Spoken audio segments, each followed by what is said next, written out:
we should look backwards for a bit here. We've talked a Mm-hmm. lot about modern day, present day. 2025 is now officially 20 years removed from the release of Star Wars Episode 3 Revenge of the Sith, which came out in 2005. That was the original conclusion of the Star Wars Mm-hmm. saga. It was finally telling the story of Anakin Skywalker transitioning to the dark side to become Darth Vader, a story that everybody wanted to see. And it was coming off of the heels of some extremely mixed movies in Yeah. terms of critical reaction. The Phantom Menace, people did not really like that movie. Attack of the Clones, they might have liked it even less. Mm-hmm. Financially, The Phantom Menace was a juggernaut. It was huge. It was always going to be that way because it was the first one back in 17 years. Attack of the Clones, you saw a pretty big drop off. I think Yeah. it made somewhere in the neighborhood of $650 million. So a big drop off from The Phantom Menace.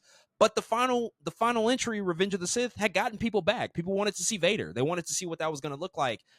And we're 20 years away from that, which Wow. I can't even fathom because I remember all of this like it was yesterday. Like I vividly remember Yep. that moment in time. As we dive into this conversation about Revenge of the Sith, 20th anniversary, and really the prequels, because I want to talk about that because that's our generation of Star Wars and the place and how it exists now. What do you remember about the Revenge of the Sith? What do you remember about the release? Did you see it in theaters? What was that whole experience like for you when that movie was coming out and how you ultimately developed a relationship with it? Revenge of the Sith, man. I absolutely remember seeing this movie in theaters. Again, this is around the time where my cousins are somewhat still around, at least when we go see movies together. Again, we went to see a lot of nerd kind of movies together, Lord of the Rings, superhero things. And Star Wars is absolutely, most definitely a part of that.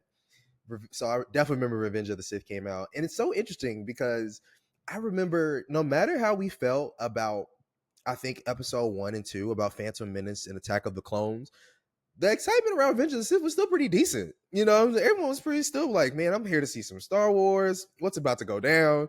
And people knew, like, it's literally in the name, but people knew this was the transition time. Like, it's time for Anakin to go bad. What is this going to look like? And I remember sitting at theater and being like, wow. And it's funny because when you're younger, at least I didn't understand every single plot line that was happening, because a lot of the political stuff sometimes can get a little confusing. Of course, now I understand it. I get it in its totality. But back then I was just like, wow, what's happening in this movie? This movie's kind of cool. Like, oh, that's what's going on. Oh, this is, and there was some wonder that actually existed in Revenge of the Sith. And no matter how much you've seen it coming, the hate of Anakin and all these other things, it did not take away from just what we got out of the third act. And so, man, honestly, Revenge of the Sith does have a special place in my heart because the energy in the theater was different from episodes 1 and 2, but beyond the end of episode 1 where everybody was like, oh my God, what is Darth Maul? What is going on here?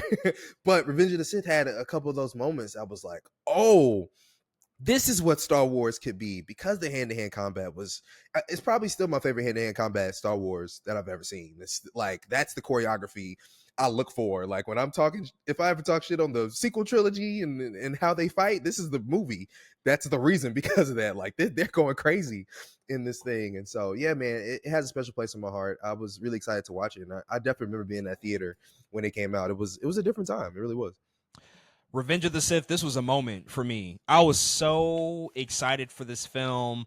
I saw all 3 of the prequel films in theaters. Star Wars The Phantom Menace was my first Star Wars movie in theaters ever, and I was just so excited as a young kid. I remember all of those memories pretty vividly, but I do remember seeing The Phantom Menace, and after it, even at that young age, thinking, I don't know if I'm going to be watching this all that much. Yeah. The pod race is great. Duel of the Fates is great. The fight with Darth Maul at the end is great. There are great moments in that film that everybody still celebrates and talks about. But the pacing and structure of that movie is shit. It's terribly paced, terrible structure. There's really no main character. Like, who's the main character of that movie? Is it Qui-Gon? Is it Obi-Wan? Is it Maul? Is it young Anakin? Like, we don't know. Couldn't tell you. So it just didn't work. And then Attack of the Clones is probably the most shat upon Star Wars movie of this day and age, just because it gave us so many memeable moments. Like, still to this day, like, every line of dialogue in that film has become an internet sensation, an internet meme over the years. It just didn't do well. It just wasn't that great of a movie, even though, again, it had great moments. And I would argue even better structure than Phantom Menace. It was a Yeah. better structured and better paced movie, but Mm-hmm. the dialogue and the delivery was just George Lucas. What the fuck were we thinking? It just was not good stuff. Revenge of the Sith, though, as you said, people were still excited because we just knew, like, this could still be great. Like, Yeah. Darth Vader is on the way. We could see what this whole thing looks like. And look, Revenge of the Sith is far from a perfect movie. Does it still Yes. have some very cringy dialogue? Yes. Absolutely. Are some of the performances questionable? No Yes. doubt about it. But God damn it, I love Revenge of the Sith. I I love it. unapologetically love this movie. And you know what? A lot of people love Revenge of the Sith. This is some people's favorite Star Wars movie. And if somebody were to tell me that, although it's not my favorite Mm-hmm. personally, but if somebody told me this is my favorite Star Wars movie, I'd get it. I totally understand it just because it had a lot of consequences. It was extremely influential. It shaped obviously everything that you know about the original trilogy and added that Yeah. backstory and colored in those lines that we needed from all those years ago. It did a lot of stuff really, really well. And I think when you look at all the faults of the previous two movies, when you look at the things that didn't work in The Phantom Menace and Attack of the Clones, everything was improved upon by the time of the Revenge of the Sith. The dialogue, Mm-hmm. still cringy, but not as cringy. The pacing Right. and the structure, much better in this one. And so it's one of those films that I still fondly look back on and I still rewatch with joy and excitement to go back and view the film. And they're going to Hell yeah. re-release it in theaters this year. And I think that that's just a testament to the fact, like, yeah, people still want to experience that movie. And also, similar to its predecessor, it's given us a lot of memes. It's given us a lot of stuff that we still just look at and we like laugh at, and many moments. Like, it's a very memorable movie in Mm-hmm. totality. And so I have much fondness for Revenge of the Sith. But, you know, as the movie does exist a part of that prequel trilogy, we know at that time that they just didn't work for a lot of folks. They weren't as celebrated as the original trilogy for you know, just reasons, of course. They're not as Yeah. good quality wise per se, and they're not technically as influential as the original trilogy. I mean, nothing is Mm-hmm. really in all of Yeah. Hollywood. It's But impossible. I mean, why do you think that? I think things have changed in the past 15 years or so. You know, initially it was a lot of vitriol and hate. I remember all of this stuff very specifically. People shat on these movies, and some people Mm-hmm. still do. But there's been a reclamation over the past decade and a half. There's been a shift in perception about Revenge of the Sith, the prequel trilogy in its entirety. There are just there's just a lot of adoration and I think a lot of support for the success of those movies for what they did accomplish and what they did do right. Mm-hmm. And people now claim those as good movies, which is just kind of a crazy place to be, because even 10 years ago I would not have predicted that, but all these years Yeah. later we are seeing just a lot of love and a lot of support for these movies. And so what do you think led to the shift in perception for those prequel movies 10 to 15 years after they came out? You know, time is so interesting in how we decide to view things in post and to look back and look in retro and be like, you know, that thing wasn't as bad, or that thing is worse. Or and I think, you know, part of, you know, Revenge of the Sith is part of me thinks there is something does have to do how mean some of those things were from Phantom Menace, from Attack of the Clones. And honestly, I've seen so many clips from Revenge of the Sith in a positive light be resurfaced on the internet like all the time, especially when Star Wars Day comes around. A lot of people honestly are they pulling up Revenge of the Sith like when a lot of people think of their most memorable moments in the Star Wars, like you said, the prequel series, this is our Star Wars that we grew up with. And so when a lot of people reflect on that and they say, dang, what is my favorite moment from theatrical Star Wars or the Star Wars that I grew up with? A lot of those moments are from Revenge of the Sith. Or again, the very end of Phantom Menace in that fight, but usually Revenge of the Sith. Like, I have the high ground, Anakin. Everybody knows what you can say that in a room, and somebody gonna know what the hell you're talking about. You know what I'm saying? And it's one of those cultural things that I think when it first happened, it's like it's in the slew of the three movies. It's with it. It's a package deal. Ooh, we don't know how we feel about those prequels, but now when time goes on, you see it on TV. We're seeing these movies get talked about on the internet. Anniversaries come up, and we're like, huh, Revenge of the Sith isn't that bad. Or like, oh wait, I really like this about Revenge of the Sith. Or this compared to Attack of the Clones and Phantom Menace, I think it's better. I think it's a better movie. And like you said, they did clean up all of those things. And I think it makes for, I think, new connections to the material for sure within the past 10 to 15, man. It really, even post sequel, I've seen more love for Revenge of the Sith go up, because probably because of those same things. What are the moments that people take from the sequel trilogy? Honestly, I'm not even sure. I'm sure there are things that people talk about, but a lot of them aren't in positive lights. A lot of them are probably from, they talk negatively about The Last Jedi and running ships through, you know what I'm saying, all kind of other things.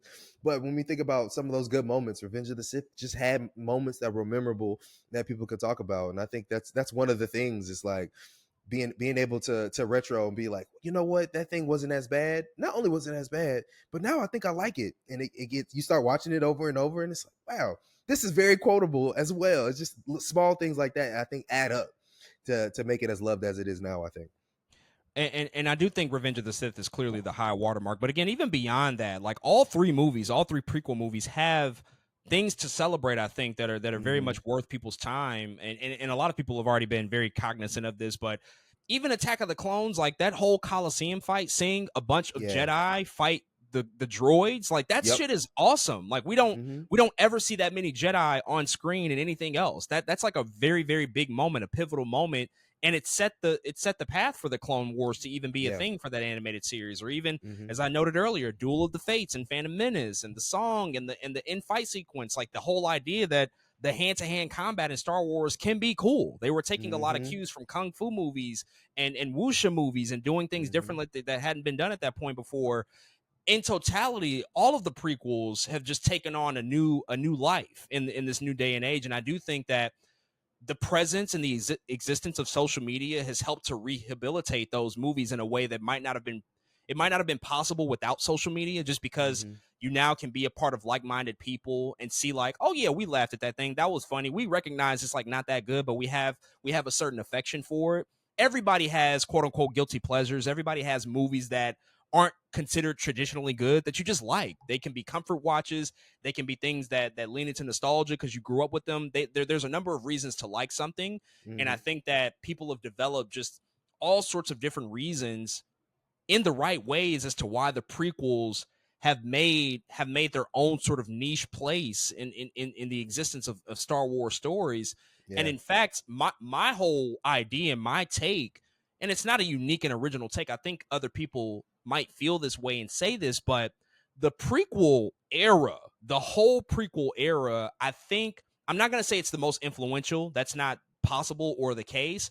But I think when you look at now and you look at what Mm-hmm. we're getting now, I think the prequel era is still kind of the high watermark of creativity and innovation and some of the best stuff that we've gotten if you look at it, because thematically a lot of the themes that were explored in those movies, though they might not have necessarily been what people wanted, but the whole political Yeah. conversations that were happening, examining Senate meetings and talking Mm-hmm. about just the duality of light and dark and the existence of corrupt politics being at play, that stuff is being examined now in current Star Wars projects. Like Andor is all about that. A lot of the politics in Andor is direct fallout from those prequel movies. Mm-hmm. Everything that happens with Anakin and just his transition to the dark side, that was kind of the first time we really saw the exploration of a darker character really, really succumbing to the pressure around him. And so much so, like, we're seeing a lot more of those stories come to the forefront.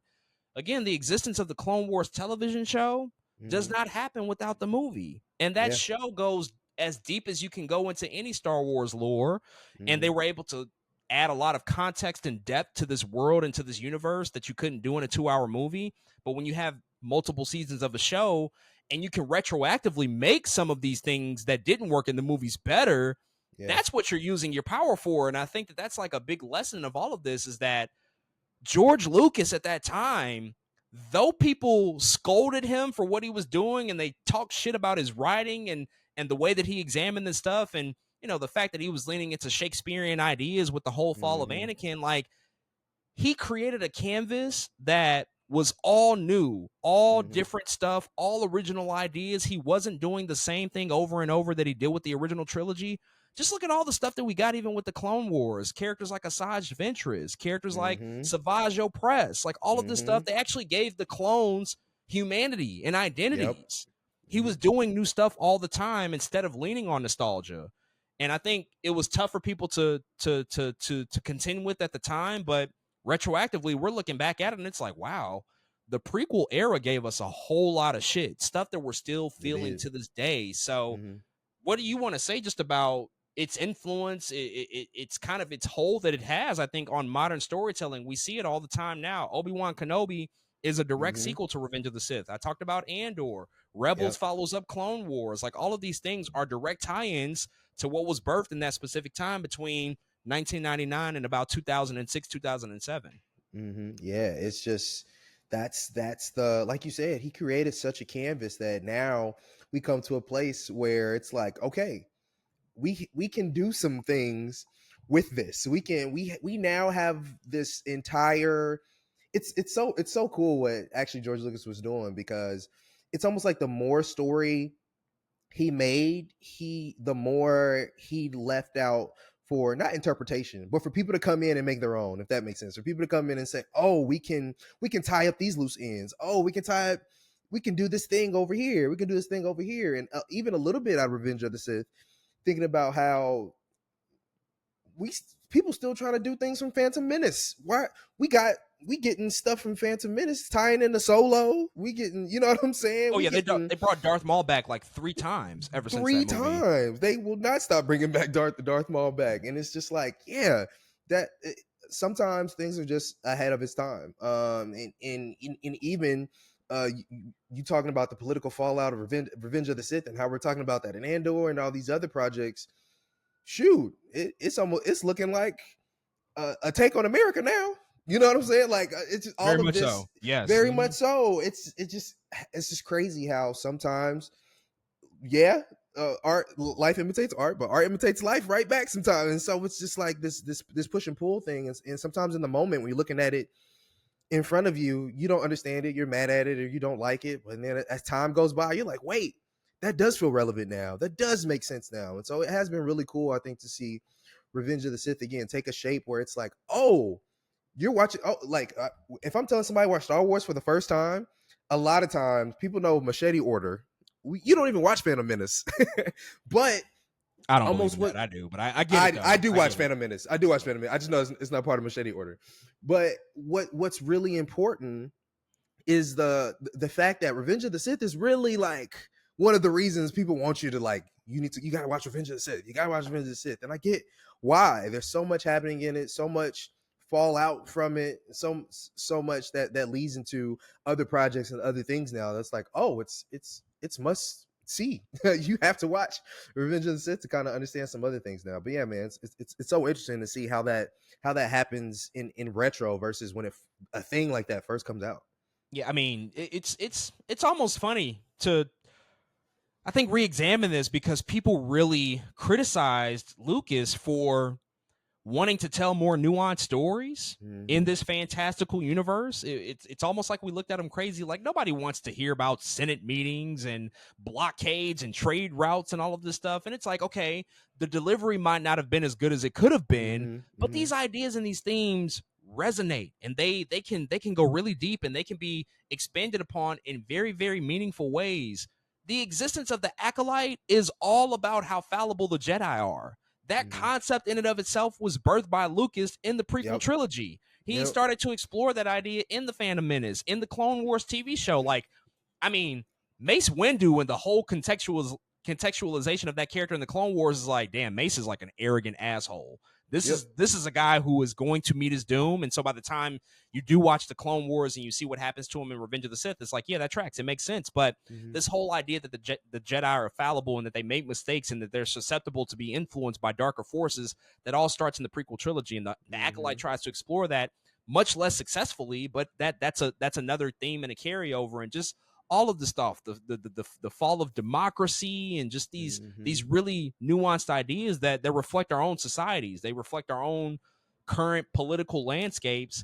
I know people don't always want to deal with that stuff in their storytelling, but hey, that is real stuff that we pull from that influences all the best stories, all the stuff that Mm-hmm. we think Mm-hmm. about. And even if you want to go past the political stuff, like I said, Shakespearean themes and ideas, the whole prequel series is the tragedy of Anakin Skywalker. That's what it is. Mm-hmm. It's a Shakespearean tragedy about one guy who is presented to be the chosen one. He's presented to be the savior of all of this, but ultimately, you better be careful at who you place on a pedestal. You better be careful about who you idolize and who you prop up as somebody Yep. that's supposed to be a savior, when in actuality, he's human just like the rest of you. Hmm. He can succumb to the dark side just like the rest of you. And so I just love that it is in a reclamation period, and that we do see the value of what George Lucas did, and the fact that he was one visionary who knew what he wanted to do. He stuck to his guns. He didn't waver from any of that, even when there was negative reception. He probably pivoted, made some adjustments, but they Yeah. didn't just stray away from it. They stuck with it. Hmm. Like, the Clone Wars television show makes all of that stuff better. It But does. if you have a studio or a studio head or a company that is so fearful of fan reaction that they Hmm. just abandon ship entirely, a show like the Clone Wars never happens. And I think Hmm. that that's kind of the dangerous place that we exist in with current IP, whether it's Star Wars or whether it's DC. We see people just abandon ship and try to give us things that they think that we want, when in actuality, it's like, no, just give us your vision, but make it better. Just improve Hmm. upon it, make it better. And I don't know if the current era of Star Wars is going to have those things that can be looked back upon fondly 10, Hmm. 15, 20 years from now. I don't know. Do you think that we're in an era where people, although like right now the reaction and the reception is a little bit soft, maybe a little bit lukewarm, do you think that we could experience a similar renaissance with the sequel era that we are experiencing with the prequel era? Is that even possible at this point? I really don't think so, and it's because of what you said of the one vision, sticking to your guns. They don't do that here. There is no where we're sticking to this one vision, because there isn't one vision. There are several happening throughout all of these projects, I think, that we've been seeing. And anything is possible. I will say that, like, sometimes something happens or something comes out and we're like, wait, maybe the thing isn't as bad as we thought it was. But I just don't see that same feeling. Here I go again. I'm saying I'm bringing the soul up again. There's not the same soul in some of the things that we've been getting, specifically in the sequel trilogy that we've gotten, that we got even in the prequel trilogy. Like you said, it's some of the best stuff we've gotten, because you can feel it. You can feel, you may not have liked it. Like you said, the political stuff may not have been had the best delivery that we had, but you can tell there's care in that stuff. You can tell at least somebody was like, "Hey, I have this idea. This is going to be important to this character. This is important to the Empire for this reason. This is important to the Council for this reason." I don't feel, I don't feel some of that stuff in sequel trilogy, or even some of these TV shows we've gotten. Sure, they may touch and talk about some of the fallout of those things, but what's the new, what's the what new statement are you trying to make that you feel, we should move forward? And a lot of it doesn't have that. A lot of it doesn't have that additive property to it. A lot of it's just like, oh, copy paste. Now what? Now what are we doing? It doesn't have the soul. It really doesn't. So again, I think anything is possible in terms of, again, maybe something comes out and changes all of our minds. But right now, I don't think some of the stuff we've gotten can come out and have some of that, again, that retroactive effect that we felt with the prequel trilogy, and again, specifically, we're talking about Revenge of the Sith. We all have a long-term relationship with this stuff at this point. If you followed Star Wars, if you've seen the movies, you're putting years of investment into these stories. And so, because it is a long-term relationship, anything can happen, anything can change, and all sorts of forces can become more present and more apparent down the line with a little bit of context and hindsight and evolution and maturity. None of us are going to be the same Hmm. people in 10 years as we are now, or 10 years ago. And so that Hmm. all affects how we perceive and view things. But I just don't see it for this era. I don't see it for this specific sequel Disney era. Really, to go back to what you pointed out kind of at the top of the podcast, in the fact that all of this stuff is leaning so much on nostalgia. Yeah. They are doing almost the opposite of what Lucas and Lucasfilm were doing in the prequel era, when he set out Hmm. to do nothing but new things and to tell new Hmm. stories and to introduce new characters and creatures and all sorts of stories that we just didn't even touch upon in the original era, the original trilogy, because technology hadn't caught up. his company and his resources and all of that stuff had to catch up with time for him to be able to really lay out this grand vision for what he wanted to do. Now we're leaning on all the stuff that's already been done before, whether it's from Mm-hmm. the original trilogy or, as I pointed out with numerous examples, even the prequel trilogy now, the things that have been reclaimed, that have been integrated into modern stories. I mean, hell, you play Jedi Survivor and the whole beginning part of the game takes place on Coruscant. People Yep. talked all sorts of shit about Coruscant when we first saw it. It's too sleek. It's too nice. That's not Star Wars. It's not like the scoundrels in the original trilogy. Now we're celebrating the sleek, futuristic style of those prequel movies. We Mm-hmm. actively look at that stuff like, oh no, that's just a different part of the galaxy. And Mm-hmm. and it's just interesting because when the Force Awakens came out, there was just such a focused effort to shy away from that stuff, Yeah. to make it resemble the original trilogy as much as possible. Mm-hmm. Stay away from the prequels. People don't like that stuff. And it's like, no, you're wrong about that. We just Mm-hmm. don't like how it was presented. But if you know the real fans and you know the people that are around, people like the Clone Wars and people like Rebels and some of the Mm-hmm. expanded stuff, all that different additional stuff that they added to this franchise. And so I just don't think there's enough newness in this Yeah. era for people to reclaim it or to have a renaissance or a Mm-hmm. reclamation, any of that. Like there's just not Mm-hmm. enough newness. We're leaning on all the stuff that's been proven. Every single thing that's coming out for the most part, it's all proven stuff, or it's adjacently related to things that have already been proven. Even the Mandalorian, like that doesn't work if Boba Fett isn't celebrated Isn't a for thing. Mm-hmm. two decades, right? Like Right. that stuff has to work for it to even be kind of the force of what it is now. And so I don't see it. I could very much be wrong, but at this point in this day and age, it doesn't seem likely. And so I think the prequel era, it's a really special time, and it was kind of the last time where you had vision, you had Mm-hmm. real creative guts and ingenuity working behind this franchise to say like we're going to new places, and for Mm-hmm. better and for worse, some things will really work, some things just won't work. We're gonna embrace it and we're gonna celebrate it. And now, 15 years later, everybody else caught up to George Lucas what he already knew at the time. He just stuck to his Right. guns.